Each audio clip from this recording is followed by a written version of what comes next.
আসসালামু আলাইকুম সুপ্রিয় দর্শক, আবারও আরেকটি রেসিপি নিয়ে আপনাদের মাঝে হাজির হয়ে গেলাম। আজকে আপনাদের সাথে 2 পাউন্ড ওভারলোড চকলেট কেকের ভিডিও শেয়ার করছি। যতটা সম্ভব সব সময়ের মতো খুঁটিনাটি সহ বিশদভাবে শেয়ার করার চেষ্টা করেছি। হ্যাঁ বন্ধুরা, কথা বলতে বলতে আমরা রেসিপিতে এসে মিক্সিং বোল ছাকনা, হাফ কাপ ময়দা, 1 টেবিল চামচ পরিমাণ কর্নফ্লাওয়ার, সেম পরিমাণ কোকো পাউডার আর দিয়ে দিচ্ছি এবার হাফ টিস্পুন পরিমাণ বেকিং পাউডার। যেহেতু আমরা 2 ডিম দিয়ে চকলেট ওভারলোড কেক তৈরি করব, তাই হাফ টিস্পুন পরিমাণ বেকিং পাউডার দিয়ে শুকনো উপকরণ ভালোভাবে চেলে মিশিয়ে একটা সাইডে রেখে দিচ্ছি। আজকের এই কেকটা আমি সেল করে অনেক বেশি লোকসানে পড়েছি। আমি গত 31 তারিখ মানে ডিসেম্বরের 31 তারিখ এই কেকটা সেল করেছিলাম। বেশ বড় সাইজের 2টা ডিম নিয়েছি। 2টি ডিম আমি আগে থেকে রুম টেম্পারেচারে এনে রেখেছি। এর মধ্যে দিয়ে দিচ্ছি হাফ কাপ পরিমাণ চিনি। চিনিটা দিয়ে এবার ততক্ষণ পর্যন্ত বিট করব যতক্ষণ না পর্যন্ত 50-50 ভালোভাবে চিনিটা মেল্ট হয় আর সাথে ডিমের সাদা অংশ হলুদ অংশর কালারটা ভালোভাবে পরিবর্তন না আসে। চেষ্টা করবেন আপনারা চিনিটা ব্যালেন্স করতে বা ক্লায়েন্টের সাথে ডিসকাস করে কী পরিমাণ মিষ্টিটা ক্লায়েন্ট চায় সেই অনুযায়ী দিতে। এই তো এরই মধ্যে যখন 50 বা 60% মোটামুটি চিনিটা মেল্ট হয়ে আসে তখন এর মধ্যে হাফ টিস্পুন পরিমাণ দিয়ে দিলাম চকলেট ইমালশন। চকলেট ইমালশনটা দিয়ে আবারও ভালোভাবে বিট করে নিচ্ছি আর মেক শিওর হতে হবে যে আমাদের চিনিটা পারফেক্টভাবে মেল্ট হয়ে গিয়েছে।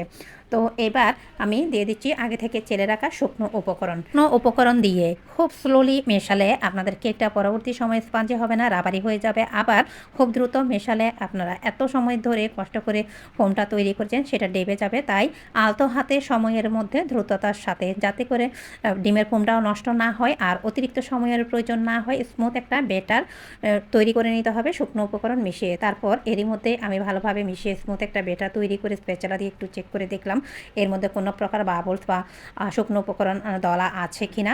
তো পাশে অফ স্ক্রিনে আগে থেকে 6 ইঞ্চ কেক টিনটা আমি রেডি করে নিয়েছি। নিচে বেকিং পাউডার আলতোভাবে তেল দিয়ে তারপর কিচেনের স্কেলে দিয়ে কেক বেটারটা মেপে নিলাম। 221-22 গ্রামের মতো কেক বেটার হয়েছে। আমি নন স্টিকি প্যানটা প্রিহিট করে এর মধ্যে তার স্ট্রেনার দিয়ে কেক টিনটে বসিয়ে হাই হিটে 1 মিনিট জাল করে এরপরে জালটা মোটামুটি কিছুটা লো আছে চাইতে আঁচ বাড়িয়ে দিয়ে বেক করেছি 20 থেকে 22 মিনিট পর্যন্ত। এরই মধ্যে মাশাআল্লাহ আমাদের কেকটা একেবারে পারফেক্টভাবে হয়ে গিয়েছে। এই তো টুথপিক ক্লিন এসেছে, তার মানে আমাদের কেকটা পারফেক্ট হয়ে গিয়েছে।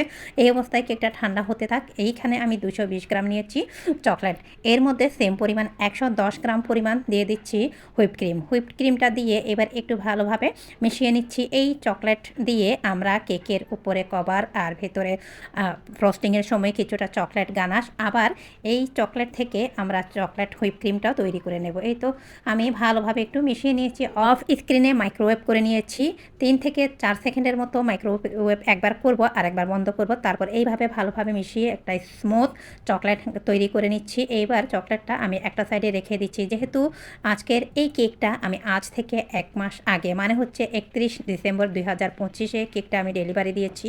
আসলে এই কেকটা অর্ডার নিতে আর ডেলিভারি করতে আমার এতটাই প্যারা আর এতটাই লোকসান ছিল যে আমার ইচ্ছাই করছিল না যে কেকটার ভিডিওটা আমি আপলোড করি। এরপর থেকে চিন্তা ভাবনা করেছি সচরাচর খুব একটা আগের প্রাইসে কিন্তু দেওয়া হবে না। কারণ হচ্ছে আজকের কেকের মধ্যে যেহেতু 2 পাউন্ড চকলেট ওভারলোড কেক, তার উপর কিন্তু অতিরিক্ত পরিমাণ কালার ফন্ডেন্ট, এরপরে অতিরিক্ত বড় সাইজের বোর্ড বক্স সব কিছু মিলিয়ে এতটাই কষ্ট আর এতটা প্যারাদায়ক ছিল এই অর্ডারটা।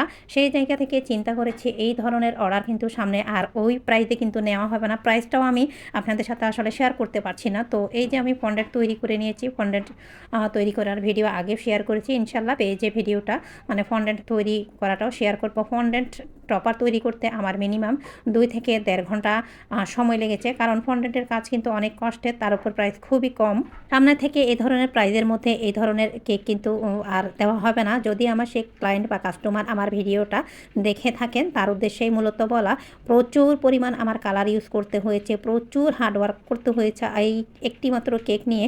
কারণ হচ্ছে ফন্ডেন্টের কাজের পাশাপাশি চকলেট গানাশ তৈরি করা, চকলেট তৈরি করা, চকলেট ক্রিম তৈরি করা, বেস তৈরি করা, তারপর টপার তৈরি করা, কালার মিক্সিং করা, অনেক প্যারা। তার উপর ক্যালেন্ডারটা আঁকতে এতটাই যে আমি প্যারায় পড়েছি বলার বাহিরে। তারপর এই ফন্ডেন্টগুলো তৈরি করে আমি এইভাবে একটা সাইডে রেখে দিয়েছি সব কিছু মোটামুটি।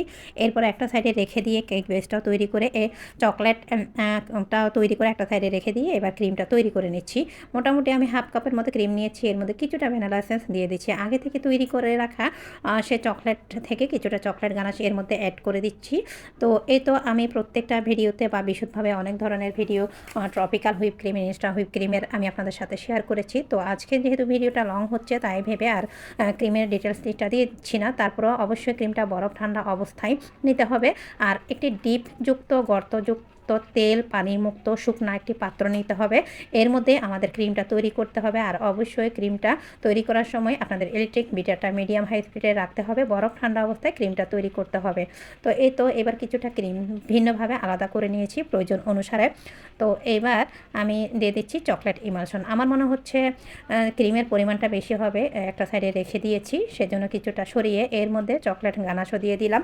দিয়ে এবার আরও কিছুটা বিট করে নিচ্ছি। বিট করে নেওয়া হয়ে গেলে ক্রিমটাও আমি একটা সাইডে এইবার রেখে দিচ্ছি। রেখে দিয়ে এইবার আমরা আগে থেকে তৈরি করা সে কেকটা ইতিমধ্যে আমাদের ঠান্ডা হয়ে গিয়েছে। প্রত্যেকটা cake, fondant, chocolate ganache, chocolate তৈরি সব কিছুর ডিটেলস দিয়ে অনেক ভিডিও রেসিপি আমি আপনাদের সাথে শেয়ার করেছি। এই জায়গায় একটা আমি মারাত্মক ভুল করেছি, যার কারণে কেকের ওয়েটটা প্রয়োজনের তুলনায় অনেক বেশি হয়ে গিয়েছে। সেটা হচ্ছে 2 লেয়ারের জায়গায় আমি 3টা লেয়ার করেছি।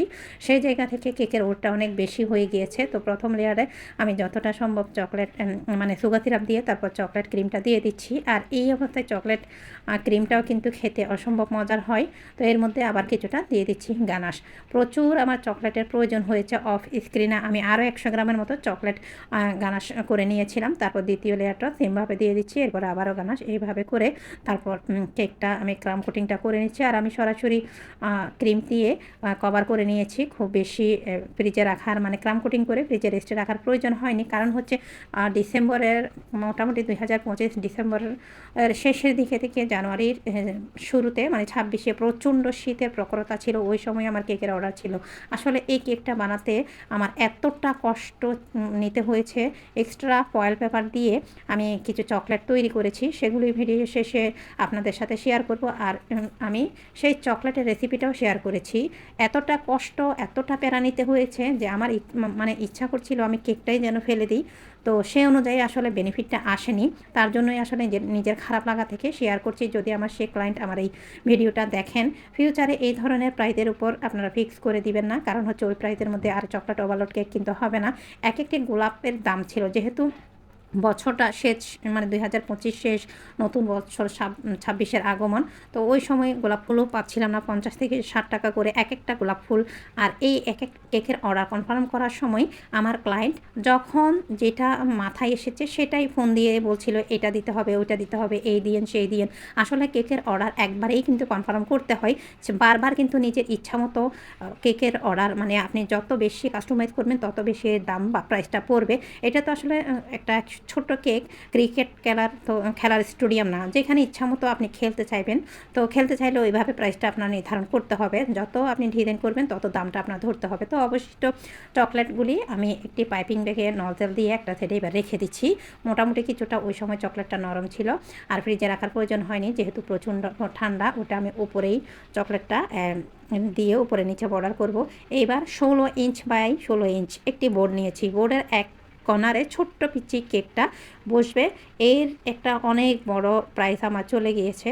তো এর মধ্যে প্রচুর পরিমাণ ব্ল্যাক ফুড কালার আর কিছুটা ক্রিম দিয়ে আমি পুরো কেকটা ক্লায়েন্টের রেফারেন্স পিকচার অনুযায়ী এইভাবে কভার করে নিয়েছি। তারপর কেকটা এক সাইডে কর্নারে এইভাবে বসিয়ে দিলাম।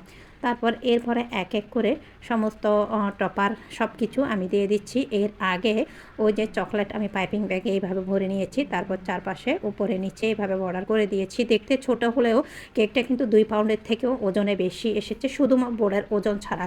তো সেই ক্ষেত্রে আসলে প্রাইস অনুযায়ী অনেক আমার লোকসান হয়েছে। সেই বিরক্তি থেকে কিন্তু আমি আমার বলা, কারণ হচ্ছে কষ্ট, পরিশ্রম, হার্ডওয়ার্ক, তারপর পুঁজি দিয়ে কাজ করব। সেই জায়গায় যদি নিজের বেনিফিটটা ভালোভাবে পারিশ্রমিকটা ওঠাতে না পারে তাহলে অনেক কষ্ট লাগা কাজ করে। এই যে চকলেটগুলি এগুলি তৈরি করতে আমার অনেক কষ্ট হয়েছে। প্রত্যেকটা প্রোডাক্ট আমার মনে হয় আমার লাইফে সবথেকে এফোর্ট আর পরিশ্রম হয়েছে শুধুমাত্র এই একটি কেক তৈরি করতে। যত কেক তৈরি করেছি আমার এতটা পরিশ্রম করতে হয়নি।